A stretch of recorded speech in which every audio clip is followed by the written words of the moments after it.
Welcome to the Masters Alliance podcast, Uncut, and I'm Herb Perez. Well, this is called the Masters Alliance podcast for a reason, because we want to bring the best to you of all the masters of the martial arts that we can find. In this particular episode, we're going to be joined by a good friend of mine who is a master of not Taekwondo, but of Qigong and Jeet.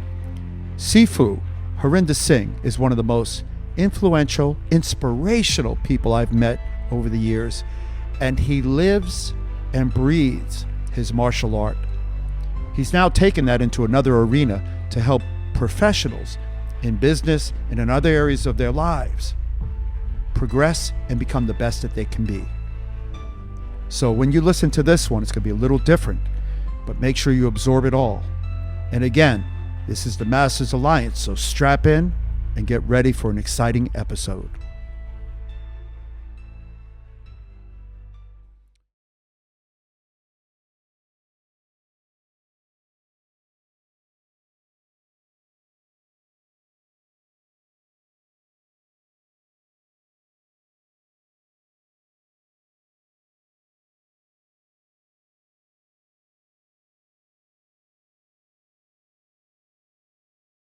Well, welcome to the Masters Alliance podcast, Uncut. And today I'm joined by an amazing individual, one of the few inspirational individuals that I know that lives the life that he preaches, but more importantly, does the work that he does, both personally, professionally, helping people grow. Thank you for joining us, Sifu Harinder Singh. How are you today, sir?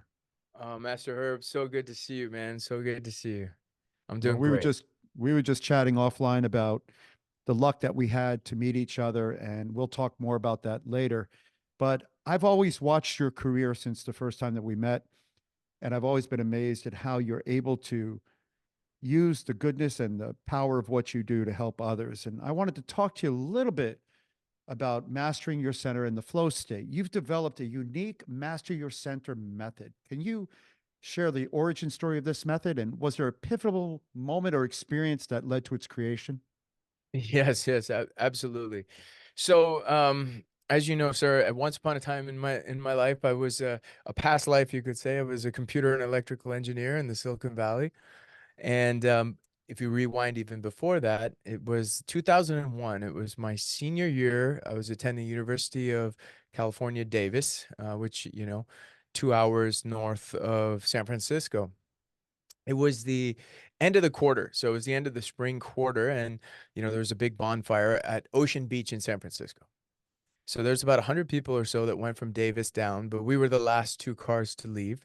And, we got there really late. And for those of you who don't know, Ocean Beach in San Francisco, there's like this big giant hill. It's on like the backside of San Francisco. You have to come down this hill. And as you come down the hill, there's an elevated parking lot. And then from the elevated parking lot, you got to go down about another 100 yards to get to the beach. And there was a bonfire. So we were the last two cars to arrive, myself and about 6, 7 friends.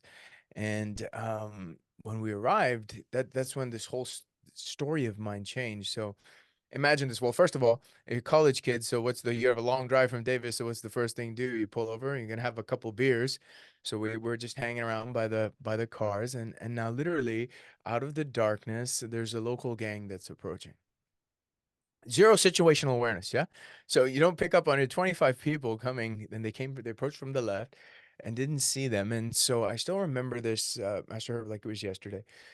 To the left of me was my roommate, and to the right of me was a friend of mine, and he was smoking a cigarette. They approached from the left, and as they approached from the left, they had a leader, a very distinct leader leading the way, and the rest of the guys were following. The leader asked my friend for a cigarette, and when we looked over, before he could even answer, they grabbed my roommate from the left, took him to the center, started pounding on him, and a final trailer guy that was right at the very end, and literally out of a movie, sir. He had pulled out a 2x4 from a fence. He had it straddled like this. His shirt was open. There was a tattoo, and and all these guys approached at the same time. But the moment their leader asked my friend for a cigarette, and we looked, and before he could even answer, they grabbed my roommate, took him to the center, and the guy with the 2x4 took a swing at me. So I went for a quick, upper block, and I still have a chip on my elbow, and then I take a swing at him, And I like to think I hit him, but it happened. It was one of those things that happened so fast. And then in between the cars, boom, it's on. They pull my roommate to the center, start beating on him. And then we kind of escape to like disperse a little bit. And there's the moment, the first moment where you have to make a choice. Do I run or do I stay? That's my roommate. I love the guy. He's still one of my best friends. I decided to stay. I did absolutely nothing heroic. But in the next few moments, my life would change forever. The moment I decided to stay and they started to run at us, time and space shifted. Everything just changed. It was like I had a Matrix moment. And for the very first time, I felt the beautiful chaos and this peace inside of it like I had never felt in my life before. Never before. I'm running around, everything, punches are coming at me, and they're just going by slowly. And I'm just watching and I'm observing this happen. And at the same time, in this life and death situation, I'm feeling this amount of peace that I've never felt in my life. So it was the most peaceful moment inside of this chaos that I'd ever experienced before. Lo and behold, and this happens for a few minutes, I'm running around. And this kind of a street fight doesn't look like a Bruce Lee street fight, right? Where everybody circles you and they come one at a time. Rather, they all come at you at the same time. And so it looks more like a rugby match. You're running through cars, people are chasing at you, they're swinging at you. But as that's happening, time is slowed down, space is slowed down, and everything has shifted. Now, what had ended up happening was that the people that we're looking for happened to walk by. They happened to, and I remember hearing distinctly, "They're over there, eh?" I heard them say that. And in that moment, they forgot about us and they went over to those guys because it was a case of mistaken identity. They thought my roommate was somebody they were looking for. In that moment, I went, grabbed my roommate, and we got out of there. And we survived this situation. But my life changed forever because of two things. Number one, I've been doing martial arts my whole life. I'm supposed to be a badass. I didn't do anything. And this wasn't like a one-on-one street fight or a couple guys here and there, or nothing like in the dojo. And then a little part of me felt a little shame. It felt a little angry, also being assaulted. There was fear. So there's these emotions that came up like, wow. But at the same time, there was this wonder of what was the state that I was just in? How did I get there? And that became this obsession. It was like, how did I get to this state? How did I find this place? What is it? How do I get into it? How do I stay in it? And if I get knocked off, how do I get off? And that became the catalyst of understanding street fighting because I was very angry and understanding this state. And what ended up happening is I went down two paths. I went down a street fighting path and I went down a Taiji path, a medical Qigong and meditation path. And as I went down those paths, I discovered something interesting about the flow state. There's four pillars that end up happening in flow. So first of all, there's this no more sense of self. That self-talk is gone. The next thing happens is time totally gets displaced. The time gets dilated where it slows down and you're right here, right now in the present moment. And the next thing is everything seems effortless and it's a rewarding experience. So there's these four things happening, but what's the opposite of that? We live in the opposite state of that all the time, which is we're always up in our heads. There's this voice in our head that tells us what we can and we cannot do, and we're listening to it. It's always yapping, and most of the time it's negative. Then the next thing is instead of being right here, right now in this present moment, we are trapped in the past or in the future. So we haven't been able to let go of things from the past, or we're worried about something in the future. And now instead of being effortless, we have to try so hard. There's a Triforce. We're trying so hard to do things. And instead of rewarding, we're always exhausted. So we're living in this constant state of overwhelm, exhaustion, and distraction. And this is where people live most of the time. And what I discovered was through the training, what had happened by accident was that all these masks, these ideas of who I thought I was, um, the acquired personality, we like to call it, there's this, we build up this personality to show to the world, and who we truly are is hiding inside that. And it comes from fear and it's from doubt, but from traumatic experiences we all experience, because every one of us has experienced betrayal, rejection, abandonment. And when that happens, we put a wall up around who we truly are. And then that wall, what ends up happening is it separates us from our center. As it separates us from our center, we put up another wall around that's fear, and then another one that's doubt. And then we finally create this identity we show to the world. But in that street fight, I was blessed, or in that attack, because each one of those walls was obliterated. And for the first time, I met my true self. For the first time, I was able to actually experience and feel who I was. And when I was 13 years old, I lost my hair to alopecia. So, you see this sleek haircut for speed, of course. But actually, when I was 13 years old, my hair fell out. And imagine being a freshman in high school. It was like early 1990s. Still remember OPP was the #1 song on the radio, and all you want to do is mac on the girls, and you want to be cool. And at that time, there's no The Rock, there's no the Vin Diesel to look up to. So I wore a wig, and I went into hiding, and I hid for 13 till I was 28 years old. And you create this idea, this personality, this overconfidence, this who I'm going to show to the world, but just really to protect yourself. But the center, the master your center, when I discovered it that day, it still took me years of working through my stuff to find out how to get to it, and then eventually find who I truly am and honestly express myself and being in martial arts. Like, I don't want to be an engineer. That's not what I'm supposed to be. And as you truly find who you are and why you're here, it's a journey going inwards, because in our world today, especially you and I know, growing up in the Bay or being in the Bay, it's a world of acquisition. We try to acquire things. We try to acquire respect from people. We try to acquire property and titles and everything. But what I really realized, it's not a art of acquisition. It's art of becoming. It's an art of letting go. It's an art of shedding, of getting to who you truly are. And when you can get and operate from who you truly are, now we're talking, right? Now I can connect to myself. I can connect to you without fear, without doubt, without mask. I can connect to my loved ones. I can connect to my opponent. I can connect to the environment. That's what then that connection allows me to be like water and adapt and shift and change. And then most importantly, allows me to create, because creation is not accumulation. It's hacking away at all the unessentials, letting go of all the stuff we gathered to protect ourselves. You look at Michelangelo and David. David is always inside the rock. You have to chip away. The butterfly's always inside the caterpillar. So you're not becoming something new, you're getting rid of everything. And when I realized that, regardless of whether it was for me in martial arts practice or training or fighting, or the people I work with, to whether it's business or it's relationships, the master key to all success is, can you come and operate from the center of who you truly are? And what are the methods to get there? How do we find that center, move from it, keep it under pressure, and recover it, so that we can access our true ability to be here now and perform in our personal and professional lives? And that leads me to my next question. For individuals struggling with anxiety or feeling overwhelmed, and I do, like most time to time, depending upon this situation I'm in, how can mastering your center help them find the grounding and the inner peace? Well, the first thing we have to understand, sir, is that who's our enemy? And our enemy is tension.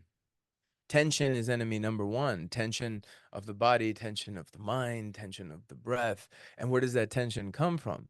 And many times that tension comes from, that overwhelm comes from being attached to a result that hasn't happened yet. It becomes attached to something in the future that's not happening right now. Or we're still angry and upset about something that happened earlier and we haven't been able to let it go. And that switched and changed our mood. Now we're bringing that into other places in our life. So most importantly, we have to understand what is the root of our anxiety and our stress and our fears. And many times our fears of afraid of something that's going to happen. And then there's a lot of people who have control issues. You need to control, you and I both know we've met a lot of people like that. And every one of us has a little bit of that in us, that we need to control the situation because we're afraid of being hurt from the past, because we've experienced these things when we don't have control. So we need to control everything right now. And if we can't, then we lose our rockers. So many times, a lot of the stress and anxiety, there's the situation plus who you are bringing to the situation and your own personal things that you add on to it. That's what really exacerbates the situation. So the first part is, can I stop and pause, take in a breath, and say, step back and take a look at the situation without emotion, without an attachment to the result, and see it clearly for what it is. Because the ultimate thing at the end of the day is, can I have an accurate perceptive awareness of what is actually happening? that's what's going to lead me to have effective interactions. Because many times what's actually happening versus what's really happening are two different things. What's actually in our minds, what we think is happening is what's actually happening, plus our own filters, our own judgments, our own reactions, our own bias that's added to it. If we can remove that part, we can see what's actually happening, and that gives us a great advantage of being able to choose what is going to be our response. So, when you talk about the ability to slow down time and expand awareness in the flow state, how can this be practically applied in high pressure situations like business negotiation or sports competition? That's a great question. So, we need to talk about this, the concept of stillness then, right? And when we look at stillness, you have stillness in stillness, you have stillness in movement, and then you have stillness in movement under pressure. Now, all three of these have to be developed. One is not greater than the other. But let's say, for example, you have a meditation practice or a breathwork practice. Nowadays, I think that's becoming very big, where people are like, I need to sit down, and whatever the modality may be, that you're sitting or standing or whatever, you're still, you're not moving. Maybe your eyes are closed and you're focusing on your breathing, and you're focusing on the change between the inhale and the exhale, and you're getting out of your head into your body and into the ground. You're bringing yourself down, because tension rises. That's the one thing we have to understand. Tension rises, relaxation flows down. So if we have to first understand that concept, so tension rises means when you get tensed, you get what? Tensed up. Your shoulders, body, everything tenses up. The thoughts in your mind, they speed up. The heart rate speeds up. The respiration speeds up. Everything gets faster. So under tension and pressure, like you said, time appears to speed up. So that's the first piece we have to understand, is that, okay, relaxation flows down. So let me now be in a controlled environment where I learn to breathe and relax and bring myself down. And how do we bring ourselves down? With gravity. Gravity's always acting on us. Gravity's acting on us all the time, but we forget about it. We just come down and allow yourself to relax and your tissues to come down. Now that's one step. Now the next step is, once you've got that, now let me open my eyes and let me start to move. That's the form of the whole point of katas and forms, is not to what most people think, like fighting is a small part of what that is really for me to practice that state of that stillness and stillness, now keep it in movement. Then the next step is to progressively say, okay, Master Herb, I'm here, I'm in this place, I want you to throw a punch at me. And when you're throwing a punch at me, am I, trying to block it? Am I trying to get out of the way? Am I afraid of what's going to happen? Or can I allow you to punch me? Can I allow it to happen? Of course, we're doing this slow. Can I allow that to happen? Can I find out where are my tension points when you're punching me, even slowly? And can I allow myself to relax? And I say, okay, sir, let's speed it up a little bit. Can I still keep that state? Okay, then we go to like a two-step. You go, I go. Okay, cool. Can we still maintain the state? Then from there, we go to 3, 4 steps. We go back and forth. Okay, we got that piece. Now the next piece becomes, all right, now, sir, let's start sparring isolated. You've got a jab, I've got a lead kick. So we've isolated the number of variables so we can still maintain the state. Maybe we'll isolate strategies. Can we maintain the state? And simply, slowly, we start increasing the chaos dial. But what we've done is we've maintained this state, made ourselves comfortable in an uncomfortable situation of the punch coming. Or maybe we're doing jujitsu, you put a choke on me. Okay, let's put the choke on. The first part of the choke is, I need to relax before I go to defense, because the moment I tense, I choke myself out. So can I make myself uncomfortable, in an uncomfortable situation, and then increase the chaos dial progressively and intelligently, safely, so that I can increase the discomfort and continue to make myself comfortable till the point where everything is going, and now the uncomfortable situation is normal to me. Now I can perceive if what's actually happening, so I can slow down. So it's just science, and that's the beautiful thing about martial arts, because of true martial arts of to use for transformation, because that takes me on this journey of transformation. Now, there's many times I've noticed that when I'm working with special forces or police officers, because of the nature of their job, they could find the stillness in the chaos. And you and I both know business professionals. Chaos goes, business entrepreneurs, lawyers. Chaos is there. Boom, they click in.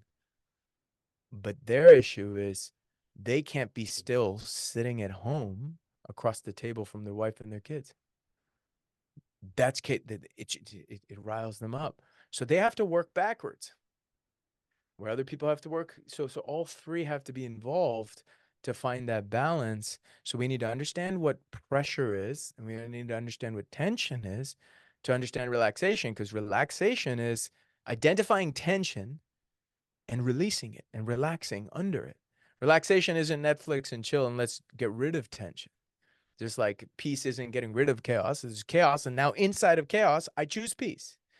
Inside of a struggle, I choose happiness, not the absence. And inside of war or inside of fear, I choose courage, not the absence of it. And it's a training method, step by step, that we could all do.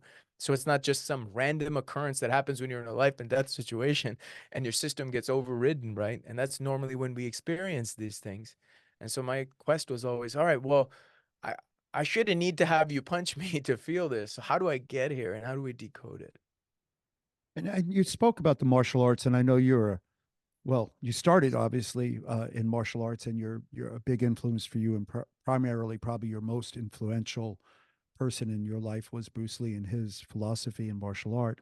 He emphasized adaptability in the way of no way in Jeet Kune Do. How does this translate into a philosophy, into practical tools for personal and professional growth? I love it. So first thing is, when we talk about flow and the ability to adapt, right? Being fixed and rigid in a routine, and in our ways of doing things. So the first part we have to do is study, what are our patterns? What are our fixed patterns? So it always has to start with that. Like, what's my fixed pattern? What are my likes? What are my dislikes? How do I like to do things? What's my favorite technique? What is it? I have to start to identify those things, because those are my fixed patterns. If I don't know what my fixed patterns are, I will never know how to flow. So once I identify what those fixed patterns are, I have to start to understand, well, why are they fixed? Why am I so comfortable in these things?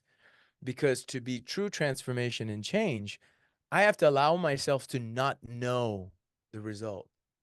I have to allow myself to let go of control. That's the first thing, to be like water and flow. But we can't do that because we're afraid. And there's fear and there's doubt. There's this block. And that fear and doubt has to be tackled first.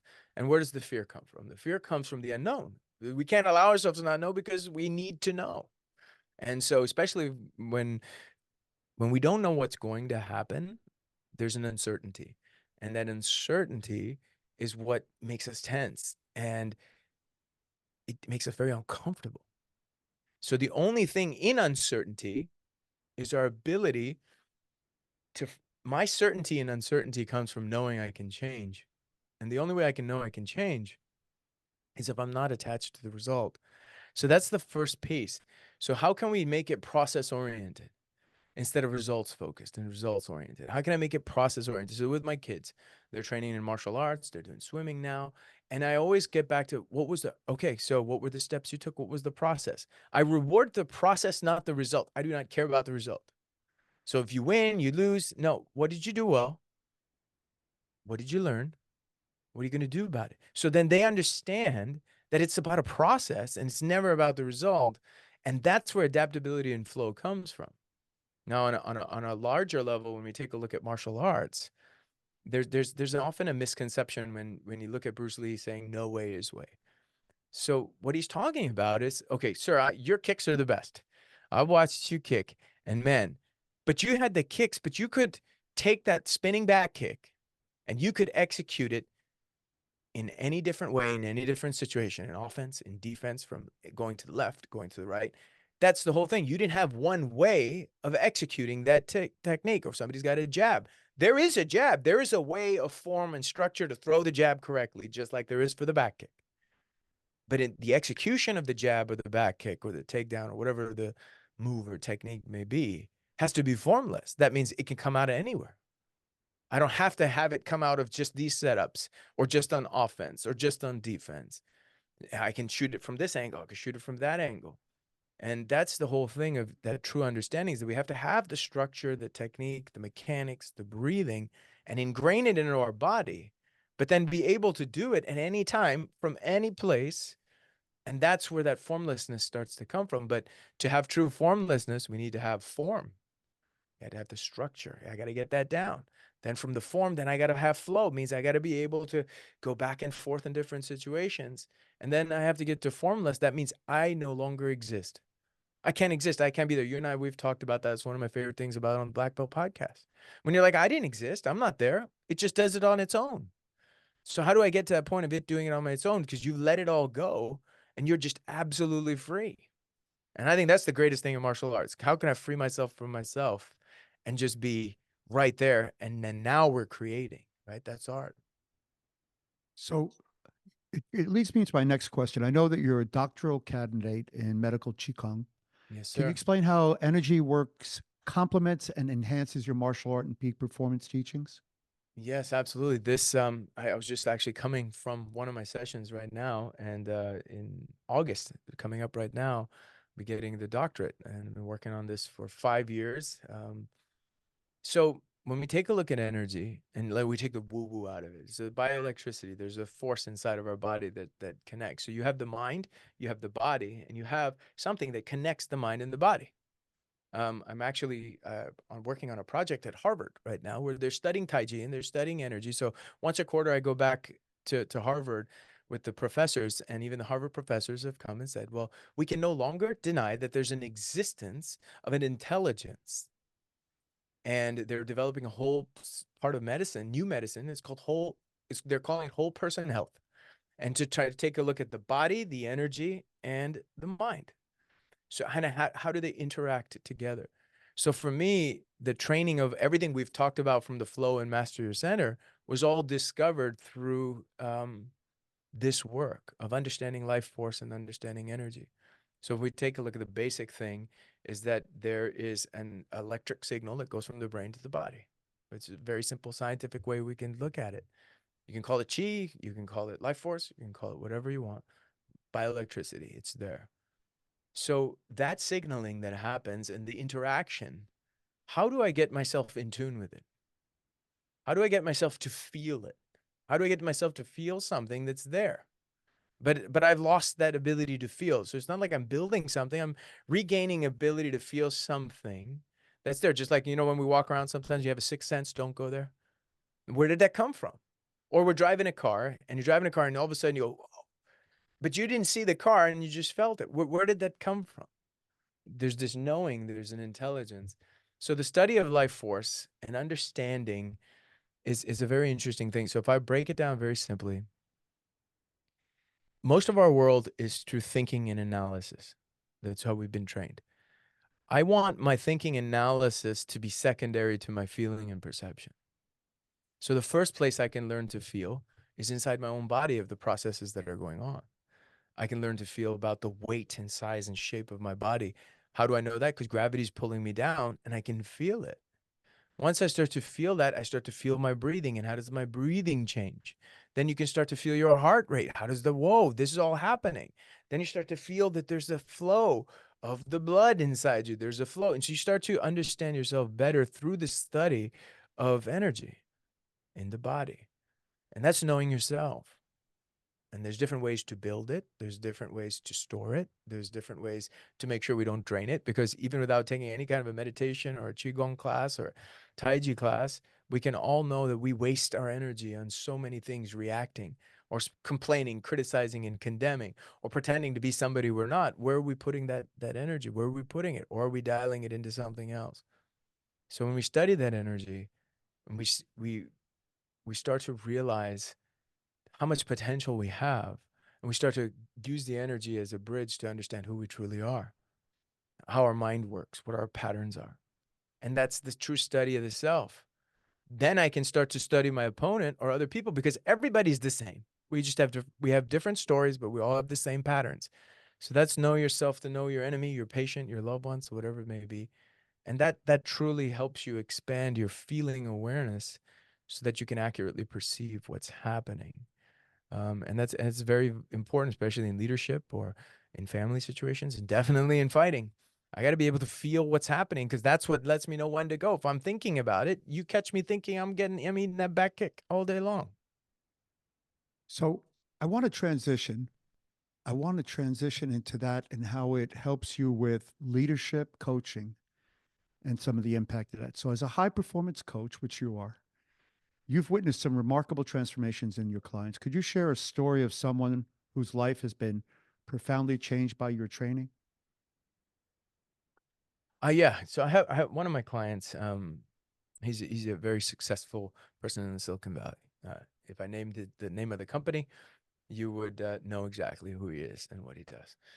Um, when he came to me, he was suffering from certain um, autoimmune diseases and functions. He was also leading teams of a few hundred people. And he was struggling with energy and time, just like many of us do. The crisis that we all go through is energy and time. There never seems to be enough energy or enough time to be present at home and perform at work. And so what ends up happening is we sacrifice either performance at work or relationships at home.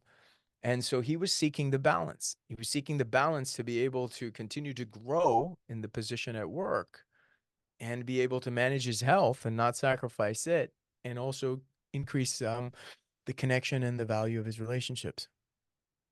So as we started to do the work, we started to understand, well, where do we drain energy? How do we gain energy? What are the things we're wasting time on? How do we get rid of all those processes? How do we let go of everything that's inefficient, that's unnecessary? And the biggest thing that's unnecessary is reactions. When you learn to stop reacting to people, places, and things, you start to become a much better leader because, okay, you're leading an organization and something happens in the company, chaos breaks out, and you get tense.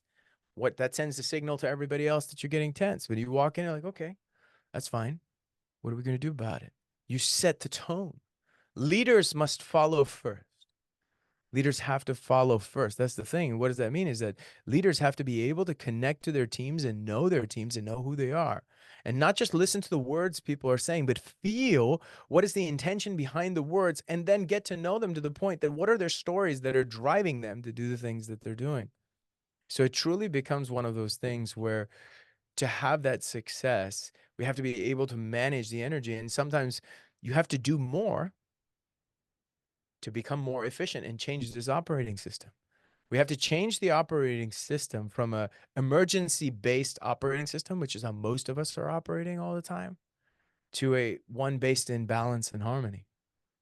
They always say that stillness is the master of unrest. And how do I get to that point? So part of it is becoming still. Part of it is doing breathing exercises. Part of it is having a good exercise routine. Part of it is having good sleep. Part of it is having good nutrition. So you have to get all of these things in balance. But then the next thing you have to start to study is, okay, why do you do the things that you do? Where did you learn them? Is this really you? Because who you really are and who you think you are two different things. Or are you repeating patterns you learned from your parents? Or are you making choices and decisions based on rejections, abandonments, and betrayals? I'll give you a great example. My dad wasn't around when I was a kid. So because my dad wasn't around, as when I became a father, I was like, I'm going to be there for my kids. I'm going to be there for my kids. I'm going to give my kids everything because my dad wasn't there. Now, on paper, that might sound like, okay, that's cool. He's changing the script and he's going to be there for his kids. But don't my kids deserve me to be there for them just because of who they are? Not because I didn't have a dad when I wasn't there. So a simple thing like that changes the whole relationship of how you approach things, you know? And so it becomes a study of your patterns because of your understanding of who you've become to survive in the world so you can get to who you really are. And when you get to that and you peel away the layers, you start to become more efficient. You start to trust your choices because most of the time, a lot of people have, yeah, I know you and I, we talked about it, is on the highest stages of Olympic performance, how do you trust yourself out there? Most people don't trust themselves. So they're always second guessing and questioning themselves, and they don't feel safe. So they have to create constructs to talk themselves into things or make them feel certain ways, and that wastes a lot of energy. Or they're always worried about what everybody thinks. Waste your energy. Or they're like, oh, this project must be successful. Man, it hasn't even happened yet. Why would I even drain a bit of my energy on something that hasn't even happened yet instead of using that energy on what's the process? What are we doing? allowing yourself to fail so you can say, okay, well, now I learned from here, now I get better. And so these are all these stories that are in our mind that we have to get rid of. So in general, it's the work of getting to that center of who you are, but also understanding who you're not. Because who you're not is the fastest way to understand who you are, because you know you're not your fears. You know you're not your doubts. You definitely know you're not your patterns you learn from your parents. We all know that. We're all working through it. Deep down, we all do. So that helps us move away from that. And when we start to understand studying your body, your breath, your mind, your posture, your breathing, your intent, it starts to get you away from who you think you are towards who you truly are, and start to experience life from a different perspective. And that helps to open up the questions to see, okay, well, who am I? Why am I really here? What am I really here to do? And if those questions aren't answered, we're always going to be moving around in life like, one thing to another, and never be happy, always be overwhelmed, exhausted, and distracted, because we don't have a greater purpose. So we could talk about purpose. What's your purpose? What's your why? The question is, whose why is it? Where's it coming from?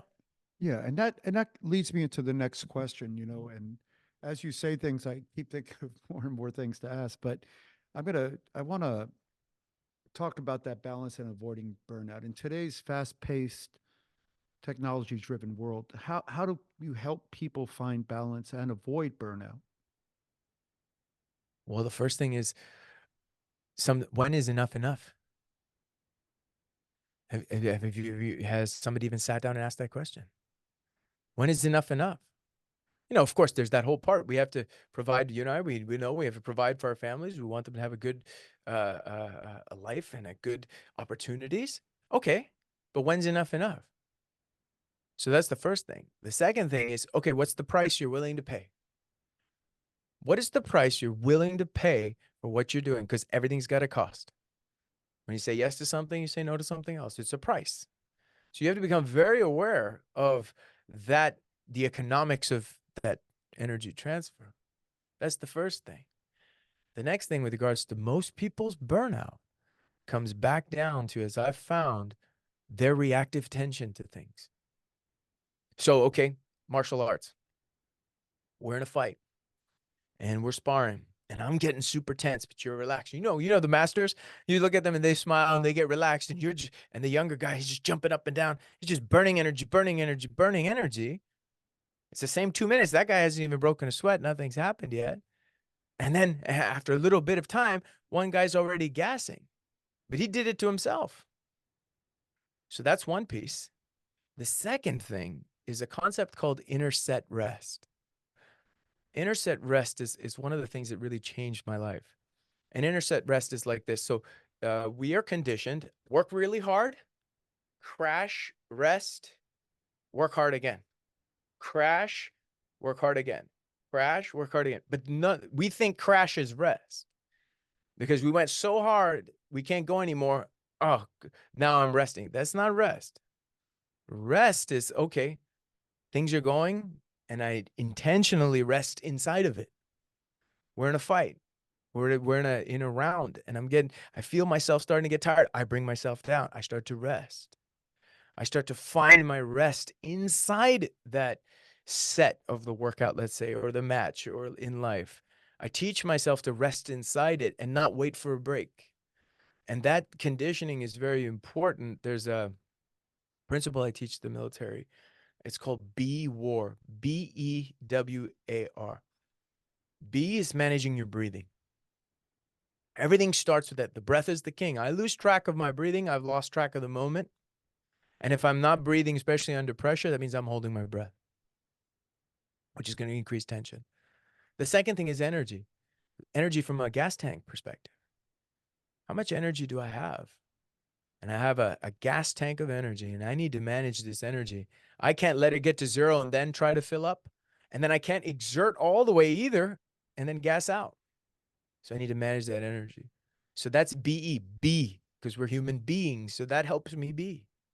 Then from there, the W is watch. I have to learn to watch what's happening. Stop reacting. Start watching.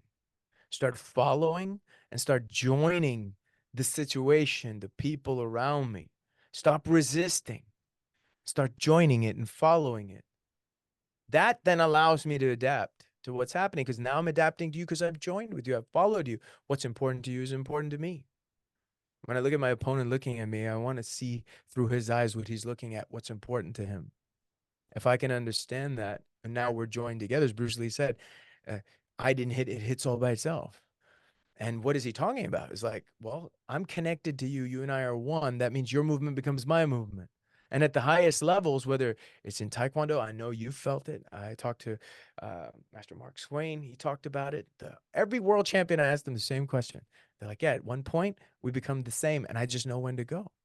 I'm not thinking about it. And now we're responding instead of reacting. So that becomes the biggest thing is, yes, there's meditations and breath work and all the processes, morning routines, evening routines, eating health, all that's fine. But the biggest thing that we've got to learn to do, the superpower, I would say, is the ability to pause. It's the ability to say time out and pause. Take in a breath. Step back. Get out of your head and expand your awareness. And tell to yourself this magic mantra. It's not necessary to react. And then choose a response. Because as Viktor Frankl said, the still point between stimulus and response is the secret to success in all things. How can I build that in as an operating system that no matter what happens, even in my interactions, you ask me a question, I want to blurt something out. I pause first. Maybe what I was going to say is what I was going to say, but I practice the pause. And you and I both know, and everybody listening, especially for the men out there, hey man, there's many times when you're talking to your women, your loved ones, there's many times there's no need to speak, because when you speak later, you're like, oh man, I can't believe I said that. Just pause, especially your loved ones. How many times you want to get something back? And that pause gives you that moment to give it back. I asked this question to Jocko on the podcast, Jocko Willink, the Navy SEAL, and he said exactly the same thing. He said that in Ramadi, when he was in there leading the SEAL teams, he said the reason he became the leader was because when bullets were flying by, he paused and he looked around and he relaxed and he was calmly able to make the choices. And it's a trained operating system that we've got to develop. Well, your journey, and I haven't spoken about this, and I was fortunate enough to train with you for a while, and it was some of the most memorable training. And I wish we still were close enough where I could do it. And I need to visit with you some more. And I mean that because there are not many people that I train with. I'm very selective about who I spend time with, and my learnings from you and my interactions have been life altering and changing. And the time that you came up and spoke to my young black belt candidates was equally as remarkable for them. But you've had a remarkable journey. What were some of the challenges you faced early in your career, and how did you overcome them? Well, the first challenge was when I was an engineer. Okay, I'm growing up in an Indian family. I'm from an Indian background. So if you're Indian and many of the Indian or Chinese or Asian people, you know that your parents tell you that you got to be a doctor, a lawyer, or engineer, otherwise you're a loser. So that's that's imprinted in your mind, right? So the first part was to get to the point of be like, okay, well, and you know why that is, because they want you to be successful. They want you to not struggle. They want you to have a good life, and it's all coming from a good place. But the first thing is that you've got to get past those limiting belief systems and structures that are in the way. Um, and it's nobody's fault. You just have to outgrow them. That's the first thing. The second part is when you do decide to do or pursue something, you have to be very clear of what your objective is, because there's a difference between objectives and strategies. So I can have a strategy. I'll go out and I'll do this, and I'll go out this, and I'll do this. But what's my objective? What is that objective? Do you stone cold on what that objective is? Because then the objective is the master of the strategy. So then I can employ a certain strategy.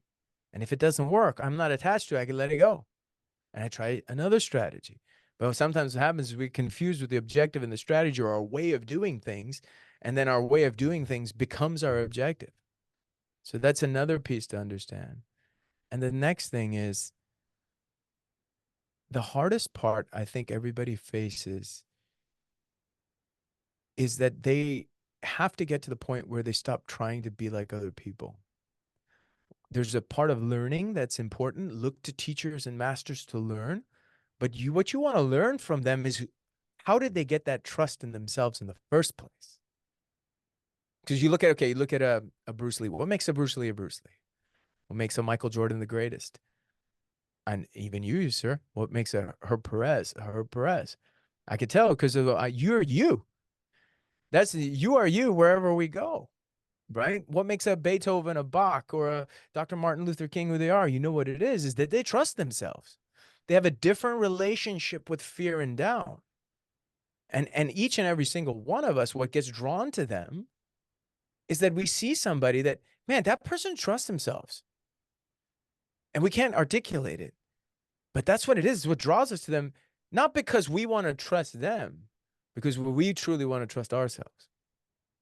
And I think that's the greatest journey and the challenge that you have to overcome, is you have to get to the point where you trust yourself and you continuously feed and learn and develop to continue trusting yourself. That's the war that you have to win. And in whatever endeavor it is. But until that's happening, you're going to keep trying. You're going to keep doing things. They're not going to work out the way you want them to, because you're still looking outside and think, oh, I'm going to try this. I'm going to do it this way. I'm going to implement this strategy. I'm going to implement this strategy. Oh, that worked for them. I'll bring it here and I'll change it around a little bit and I'll try to make it work for me. It won't work, because at the end of the day, if you're in martial arts or you're in leadership, you're running a business or you have a product line, whatever it is, or your leadership, people don't buy the things you say. People don't buy what you do. They buy who you are and the trust that you have in yourself, and that you provide an environment for them so that they can learn to trust themselves. That's truly it. That's the hardest, biggest challenge. Otherwise, you're going to waste a lot of time. And waste a lot of time trying different things. Oh, maybe this is the right way. Oh, maybe this is the right way. And so at the end core is like, okay, yo, where's your fears? Root them out. What are your doubts? Root them out and start working there. Once you start working there, your eyes will change. You will realize, look through your real eyes and start to see the opportunities that have always been there. The routes you have to take that are always there. You just can't see them yet. So creation is not about, I said, because sometimes people are like, oh, I'll take from here, I'll take from here, I'll take from here, and I'll put it together. That's molding. That's just taking lumps of clay from different places and molding. You didn't create anything. But true creation is something that didn't exist, that just appears. It just appears means, but which means it was always there. It didn't exist to you because you couldn't see it. So that I think Yeah, is it. Rick Rubin, actually, his book on creativity, he speaks about that. So he talks about creation and inspiration, and it's always there. The thing that you're trying to create, it's a question of you realizing it's there. And unfortunately, if you take too much time to realize it, somebody else realizes it and then Yeah. exposes it for what it is. And so, but I have a couple more questions, and I've kept you for a long time, but I'm always fascinated and listening to learn. But who are some of your mentors or sources for inspiration, both within and outside the martial art world? Well, first, before I hit that, Rick Rubin's book, The Creative Act, I think is something everybody should read. That's a non-spiritual spiritual book. It truly, it's truth, and I've he's got it. It's and you can see the results. Um, well, I one of the biggest influences to me is Dr. Johnson, Dr. Jerry Allen Johnson, who's been my Tai Chi and internal martial arts teacher. He's been my medical Qigong and Chinese medicine teacher. He's helped me understand the spiritual side, the healing side, and the warrior side. Because he said in martial arts, the walk of a martial artist is, we have four walks. First is a warrior, second is a healer, third is a scholar, and the fourth is a priest. And I'll explain. So he said, as a warrior, you're learning to defend yourself and the people around you. As a scholar, as a healer, you're learning to defend against internal and external diseases of the mind, of the body, and of the spirit. As a scholar, you're studying the ways of man and society in the cultural trance, how it goes up and down, so you can see outside of it. And as a priest or a mystic, what was very simple, easy way to put it is You're trying to connect to something greater than yourself so you can find out why you're really here. You're going on a walk to free yourself from yourself. That means your fears and your doubts. So you could realize that you're really here to serve. That's the walk. Otherwise, nothing else makes any sense. Nothing else will ever make any sense. Otherwise, mastery is the art of freeing yourself from yourself so you could be of service to the world. It's the art of freeing yourself from your fears and your doubts so that you can create, connect, and adapt. So you can give. But how do we go from that transition? Because as a warrior in the beginning, usually you're angry, you're a little hurt. You're like, I got to prove something.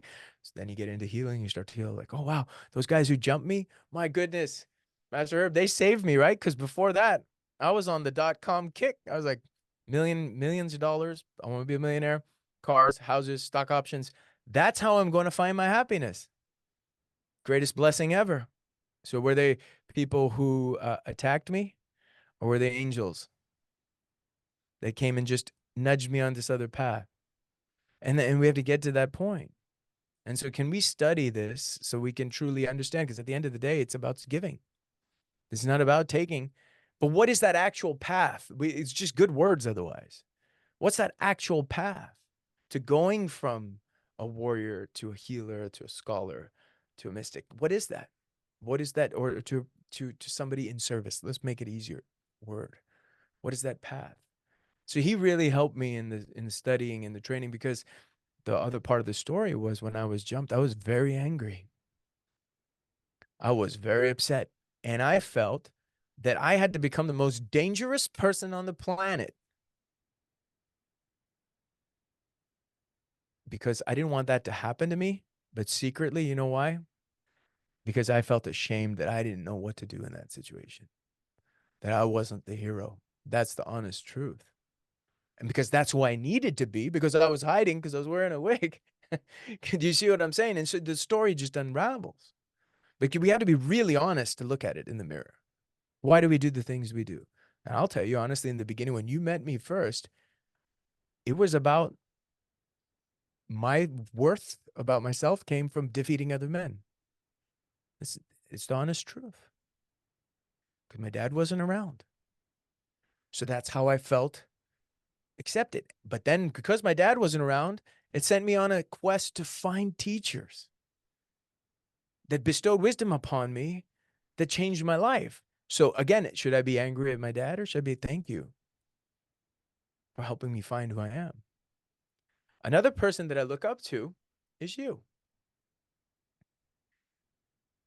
Sure, you're too kind. That's not Is you. oh, Because wow. when I walked into your school, first time I came to do the seminar in your school was 2008 or 2009 summer. We met in 2008. So I was either the 8 summer or the 9 summer. And it was your other school in San Mateo that was overlooking the water. And I walked into that place, and the feeling I felt, I was like, this is it. And I looked up at, and I looked at you. I was like, man, he's a Olympic gold medalist. He's a lawyer. He's highly educated. He leads from example. He's put the scholar and the warrior in a place where people can come. You see flags up on the top of all the kids who've graduated and gone on to universities and stuff like that. And I walked into that place and I said, man. And as I got to know you, the one thing that I admire about you more than anything is you are undoubtedly yourself. And I was like, that's it. He knows who he is and he trusts himself. And that to me, because you're one of the examples. I always talk about it to this day, and you went on to then influence your community and serve in your community, becoming a mayor of Foster City. And I was like, all right, there's a model to look at. Somebody who's a great athlete, highly intelligent, and serving in his community and successful. Because there's nothing wrong with being successful. I think that's the other thing too. Sometimes people are like, you go on a spiritual path and you shouldn't be successful. That's just crazy. I think that we can have all those things. And so I've been very blessed to have great teachers and mentors in my life and examples like yourself to look at. Teachers like Dr. Johnson, my Wing Chun Sifu, Sifu Bender, who taught me so much about being happy and about allowing, he would always say, um, uh, receive what comes, follow what goes, and an emptiness hit, you know. Even my Jeet Kune Do teachers, you know, and there's many times we have teachers that come into our life for a certain reason, but they teach us great things. And And those are your words are too kind, but I appreciate them. I mean, you are certainly there's a next part of my journey which you spoke about, and I think about often it resonates with me. And it's the idea that when you're a warrior, you carry around too much anger, too much fire, if you will, and that manifests itself in certain ways. But unfortunately, it prevails and is prevalent through and permeates every other aspect of your life. And so I find myself now finally at the old age that I'm at, going back to becoming a calmer individual. And the principles that you speak about resonate with me. And I'm studying with a good friend, Ian Cyrus, who's a Buddhist priest and also an accomplished martial artist. And he's done everything from being the FBI and just amazing life. And I'm trying to get to a place where I find that calmness and find that connection to the things that you spoke about. And that's why, in part, Rick Rubin's book resonates with me. And when you suggest something to read or follow, I think that people should listen because those things are journeys you certainly can start earlier. Mine, I started later just because I had my own challenges. I was smaller, you know, and all that kind of stuff. And I was fighting in heavy divisions. And I felt like it had to be me against the world. And the nature of the sport I did, it required that. And when I met you, it was a humbling experience because you are extremely good at what you do in a martial art. We haven't spent a whole lot of time on the martial art thing, but I've only met a few individuals that are able to take the martial art, regardless of what it is that they do it well enough where it works virtually in any situation, and then be willing to test it or manifest it with others.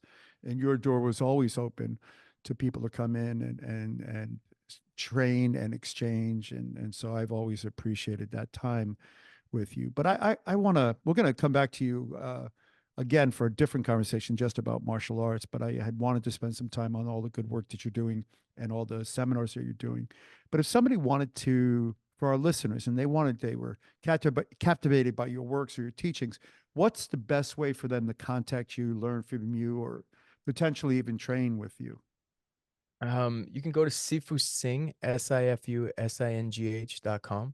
That's my general website. You can go to masteryourcenter.com. And Instagram is probably one of the best ways is at SIFUSINGH. And yeah, I'm out there. I'm working with the different populations from whether it's in high performance and or martial arts. And to me, martial arts is everything. You know what I mean? It's like because it's the true metaphor for you asked earlier about relaxing under pressure. Like you can or you can't.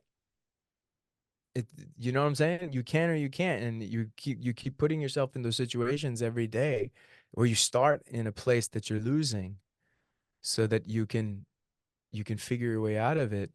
That builds a whole different machine, you know. That and I wish everybody would see that's the true benefit. So I I'm going to come down and visit with you because I know you have a new facility and you're doing things in a different way. And so I would suggest anybody that is in your area, which is the Southern California area, as they call it, SoCal.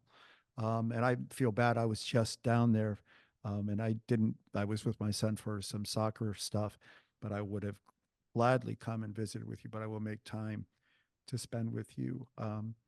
With all that said, though, I just want to take another second to thank you for everything that you've shared with us today, because the bigger journey of what we do as martial artists is, first and foremost, develop ourselves in a life skill sense. And I don't mean the life skill sense that we just talk about pedantically about our children, but just being better people in general. And that starts in an inner sense. And that's one of the reasons I started martial arts, and probably you did. And then it manifests itself throughout everything else that you do in life. And you are, as I said in the beginning, one of those few and unique individuals that practices what we do, but more importantly, lives what we do. And that was the thing that had always and will continue to always resonate with me. The other thing, though, I think people should be aware of, if you've done a tremendous amount of physical educational content, and I implore people to seek that out because it's great footage of you doing what you do at a very high level. And I know you travel around and go to different seminars, so I hope that people get an opportunity. But I think the bigger and the most important thing you do is the stuff that we just talked about now, which is really what martial arts should be about. It's about developing yourself and bettering yourself as an individual. And that was one of the reasons I wanted to have you on. You're actually, I think, the first person that we've had on that's not a Taekwondo person. I started with Taekwondo people for different reasons, but I wanted to have the best people that I could find in virtually everything that we do. And you are absolutely one of the best people that I know in what you do, but more importantly, in martial arts in general. So thank you again for today. I appreciate you, Master Herb. Always, man. I appreciate you. I appreciate our friendship. And I can't wait for what the future holds. And to those people who are listening, that are teachers, that are students of the way, the world needs you. Yep. Wait, those are great words. And thank you again. On behalf of the Masters Alliance podcast Uncut, this has been a great time, and I look forward to seeing you soon, sir. Me too. Me too. Well, as expected, that was just a terrific podcast with an inspirational and inspiring individual. Sifu Singh, no doubt, lives what he thinks, what he believes, but more importantly, what he practices. We touched on so many different subjects that it was just difficult to get it all in. So I'm going to have him back again because what he said, what he feels, and what he does are just perfect for what we all do as martial artists and how we live our lives. So I encourage you to reach out to him, find out more about him, and more importantly, more about his method as he expands and continues to inspire generations of martial artists, including me. Once again, this has been a Masters Alliance podcast. I am Herb Perez, and please check out our other podcast and other videos because there are amazing individuals on that. I think that would be as inspirational for you to watch and listen to. See you next time.